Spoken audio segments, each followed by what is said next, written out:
કુલ્ફી તો તમે બહુ જ ખાધી હશે, પણ બહારની, ઘરની નહીં. કારણ કે ઘરે બનાવવામાં આપણને એવું થાય કે આટલી બધી માથાફૂટ કોણ કરે, એના કરતાં તો બહાર ખાઈ લેવી સારી. ઘરે બનાવવામાં વળી આપણને એવું થાય કે એની અંદર કેટલા બધા ઇન્ગ્રીડિયન્ટ જોઈએ, એ વળી આપણે બજારમાંથી ખરીદીને લાવવા, કેટલો બધો ટાઈમ કાઢવો પડે, કેટલી બધી મહેનત કરવી પડે, અને વળી પાછું એ ટેન્શન કે કુલ્ફી સારી બનશે કે નહીં બને. તો એ બધા પ્રોબ્લેમનું સોલ્યુશન આજે આપણે આ વિડીયોમાં લઈને આવી ગયા છીએ. તો આજે આપણે જે કુલ્ફી બનાવવાની છે ને, એ ફક્ત 2 ઇન્ગ્રીડિયન્ટ્સથી બનાવીને તૈયાર કરવાની છે, અને એ એકદમ ઘટ્ટ મલાઈદાર અને ક્રીમી કુલ્ફી આપણે બનાવીને તૈયાર કરવાની છે. તો આ કુલ્ફી બનાવતા આપણે એની અંદર ન તો કોર્નફ્લોર વાપરવાનો છે, ન મિલ્ક પાવડર કે પછી ન ક્રીમ, મલાઈ, કંઈ જ ઉપયોગ નથી કરવાનો. માત્ર 2 ઇન્ગ્રીડિયન્ટ્સથી આજે આપણે નવી કુલ્ફી બનાવીને તૈયાર કરીશું મિત્રો. અને ત્યાર પછી આપણે એની અંદર દૂધ એડ કરવાનું છે, અને આપણે દૂધ છે એ માપથી એડ કરવાનું છે. તો અત્યારે મેં 250 mlનો જે કપ આવે એ અત્યારે મેં કપ લીધેલો છે, અને ત્યાર પછી અહીંયા આપણે દૂધ લેવાનું છે. તો પહેલાં એક કપ આપણે ભરી લેશું.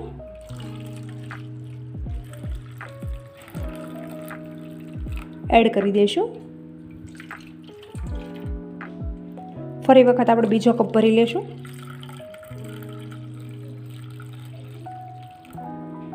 ઉમેરી દઈએ. તો અહીંયા ટોટલ મેં 500 ml દૂધ લીધેલું છે. તમે જોઈ શકો છો કે આ 250 mlનો કપ છે. અને જો હવે અહીંયા આ દૂધ છે એને આપણે એકદમ સરસ રીતે ગરમ કરી લેવાનું છે. આ દૂધ છે એ એની ક્વોન્ટિટીનું અડધું ન થઈ જાય ત્યાં સુધી આપણે એને ગરમ કરવાનું છે. મતલબ કે એકદમ રબડી જેવું દૂધ થઈ જાય ને ત્યાં સુધી આપણે એને ગરમ કરીશું. તો હવે અહીંયા તમે જોઈ શકો છો કે દૂધ છે એ સરસ એવું ગરમ થઈ ગયું છે, અને એક ઉભરો દૂધનો આવી ગયો છે. તમે જોઈ શકો છો. તો બસ આ રીતે આપણે દૂધને સરસ રીતે ગરમ કરી લેવાનું છે. અને આ જે સાઈડમાં ચોંટતું હોય એ પણ આપણે આ રીતે ઉખાડતા જઈશું. અને જુઓ ફ્રેન્ડ્સ, અહીંયા આપણે 3 થી 4 ટીસ્પૂન જેટલું પાણી એડ કરવાનું છે. તો આ રીતે તમે પાણી એડ કરશો ને એટલે દૂધ છે એ આજુબાજુમાં ઉભરાશે ને ત્યારે બહાર જરા પણ નહીં નીકળે, અને દૂધ છે ને એ નીચે પણ જરા નહીં ચોંટે. તમે આ પ્રોસેસ કરશો ને તો. અને દૂધને આપણે થવા દઈએ ત્યાં સુધી આપણે બીજી આગળની તૈયારી પણ કરી લઈશું. અને ત્યાર પછી અહીંયા મેં એક નાનું મિક્સિંગ બાઉલ લીધેલું છે, અને કાજુ લીધેલા છે. તો તમે જોઈ શકો છો કે અત્યારે મેં આટલા કાજુ લીધેલા છે. તમારે જેટલા એડ કરવા હોય એટલા તમે લઈ શકો છો. તો આ જે કાજુ છે એ આપણે એડ કરી દઈશું. બસ કુલ્ફી બનાવવા માટેની આ જ આપણી મેઇન વસ્તુ છે. આનાથી જ આપણે આપણી કુલ્ફી છે એ એકદમ ઘટ્ટ, મલાઈદાર અને ક્રીમી બનાવીને તૈયાર કરવાની છે. તો જો એના માટે અહીંયા આપણે દૂધ લીધું છે. તો કાજુ છે એ આપણે દૂધથી પલાળી દેવાના છે. તો અત્યારે હું 1 વાટકીથી કાજુ પલાળું છું. તો અહીંયા મેં કાજુ પલાળવા માટે ગરમ દૂધનો ઉપયોગ કરેલો છે, જેથી કરીને આપણા કાજુ છે એ ફટાફટ સોફ્ટ થઈ જાય અને પલળી જાય. તો અહીંયા તમે જોઈ શકો છો કે લગભગ 5 મિનિટ જેવો ટાઈમ થયો, અને આ કાજુ છે એ પરફેક્ટ પલળી ગયા છે. તમે જોઈ શકો છો એકદમ એ સોફ્ટ થઈ ગયા છે. તો હવે આને આપણે મિક્સર જારની અંદર એડ કરી એકદમ સ્મૂથ પેસ્ટ બનાવી લેશું.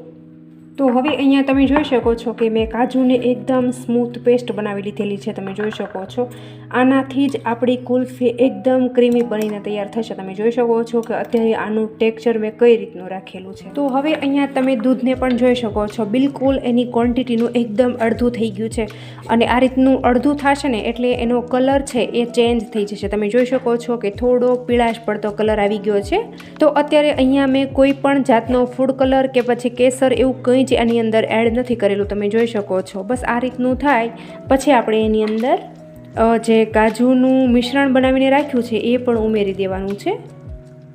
થોડી વાર એને સરસ રીતે આપણે હલાવી લઈશું. તો આ દૂધને આપણે ફક્ત એક ઉભરો આવવા દઈશું. તો બસ એક ઉભરો આવી ગયો છે, અને હવે આપણે ગેસની ફ્લેમ બંધ કરી દેવાની છે, કારણ કે હવે આપણે વધારે ગરમ કરીશું ને તો આ જે છે એ માવા જેવું થઈ જશે. બસ હવે આને આપણે ગેસથી નીચે ઉતારી લઈશું અને બીજી આગળની તૈયારી કરી લઈશું. તો હવે જુઓ, અહીંયા મેં ગેસ ઉપર એક બીજી કઢાઈ રાખી દીધી છે, અને એની અંદર આપણે અડધું બાઉલ ભરીને ખાંડ એડ કરી દેવાની છે. અને અત્યારે મેં માત્ર ખાંડ જ એડ કરેલી છે, અને ત્યાર પછી અહીંયા આપણે દૂધ લેવાનું છે. તો 1 જ ચમચી આપણે દૂધ એડ કરવાનું છે. તમે ખાસ નોટિસ કરજો મિત્રો, વધારે આપણે બીજું કંઈ જ એડ નથી કરવાનું. તો સૌથી પહેલાં આ રીતે હલાવી અને ખાંડને આપણે ભીની કરી લેશું. અને હવે આને આપણે આમનામ જ થવા દઈશું. આમનામ આપણે એને થવા દઈશું ને એટલે ખાંડ છે ને એકદમ પરફેક્ટ કેરેમલાઇઝ થઈ જશે. તો આ રીતે તમે થોડી ખાંડને કેરેમલાઇઝ કરીને કુલ્ફીની અંદર એડ કરશો ને તો તમને એકદમ બહારે જે કુલ્ફી મળે ને એવો જ ટેસ્ટ આવશે, એકદમ બટરસ્કોચ જેવો તમને ટેસ્ટ આવશે. તો અહીંયા તમે જોઈ શકો છો કે ખાંડ છે એ એકદમ સરસ એવી કેરેમલાઇઝ થઈ ગઈ છે. અને ત્યાર પછી હવે આપણે દૂધ લઈ લઈશું. તો દૂધ છે એ આપણે આની અંદર એડ કરી દેવાનું છે. તો એકદમ ધીરે ધીરે આપણે કેરફુલ રહીને એડ કરીશું, કારણ કે એડ કરતાની સાથે જેમ કે બધું ઉડે નહીં એનું આપણે ધ્યાન રાખીશું. જો તમે જોઈ શકો છો કે એની અંદર બબલ્સ નીકળવા લાગ્યા છે. તો શરૂઆતમાં તો આ બધું છે એ તમને એવું લાગશે કે ગાંગડો થઈ ગયું, પણ થોડી વાર આપણે એને હલાવશું ને એટલે પરફેક્ટ થઈ જશે. અને તમે જોશો કે ખાંડના લીધે એનો કલર છે ને એ પણ એકદમ ચેન્જ થઈ ગયો છે. અને ત્યાર પછી જુઓ અહીંયા અમે નોર્મલ એવો થોડો ઇલાયચીનો ભૂકો લીધો છે, તો એ પણ એડ કરી દઈશું. તો જુઓ મિત્રો, હવે અહીંયા આ મિશ્રણ છે એ પરફેક્ટ તૈયાર થઈ ગયું છે અને ઠંડુ પણ થઈ ગયું છે. તો હવે આપણે આને નીચે ઉતારી લેશું અને આગળની તૈયારી કરી લેશું. અને ત્યાર પછી જુઓ, હવે અહીંયા મેં નાના નાના કોફી કપ લીધેલા છે, તમે જોઈ શકો છો. તો આ રીતના તમારા ઘરમાં કોફી કપ હોય તો એ પણ તમે લઈ શકો છો. ઇવન જો તમારા ઘરમાં કુલ્ફી બનાવવાનું મોલ્ડ હોય તો એનો પણ ઉપયોગ કરી શકો છો. અને આ બેમાંથી એક પણ વસ્તુ ન હોય ને તો તમે તમારા ઘરમાં રહેલો ગ્લાસનો પણ ઉપયોગ કરી શકો છો. જુઓ અહીંયા મેં થોડા ડ્રાય ફ્રૂટ્સ લીધેલા છે, તો થોડા આપણે આ રીતે એડ કરી દઈશું. બધામાં એડ નથી કરવાના, કારણ કે કોઈને ભાવે કે ન ભાવે એટલા માટે આપણે અડધા કપમાં એડ કરીશું અને અડધામાં એડ નહીં કરીએ. આપણે આ કપ લઈ લઈશું અને કપની અંદર જે આપણે બનાવેલું મિશ્રણ છે એ આપણે ભરી દઈશું.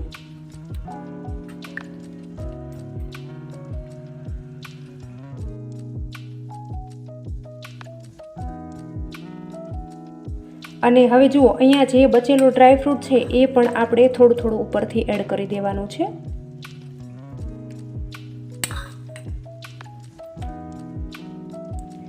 આપણે આ રીતનું ફોઇલ પેપર લેશું. તો આ રીતે આપણે ફોઇલ પેપરને નાના નાના ટુકડા કરી લેશું. આ જે કોફી કપ છે એના ઉપર આ રીતે આપણે કવર કરી લેશું. તો તમે જોઈ શકો છો કે અહીંયા મેં બધા કોફી મગને આ રીતે સિલ્વર ફોઇલ પેપરથી કવર કરી લીધા છે. અને ત્યાર પછી આપણે ચાકુ લઈ લઈશું અને ચાકુની મદદથી આપણે એક નાની કટ લગાવી દઈશું. બસ આટલે એકદમ છોટી, એકદમ નાની કટ લગાવશું. અહીંયા મેં આ રીતની સળી લીધી છે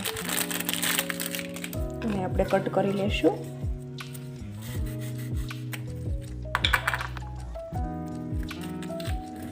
આ સ્ટીક છે એ આપણે આની અંદર ઇન્સર્ટ કરી દઈશું આ રીતે.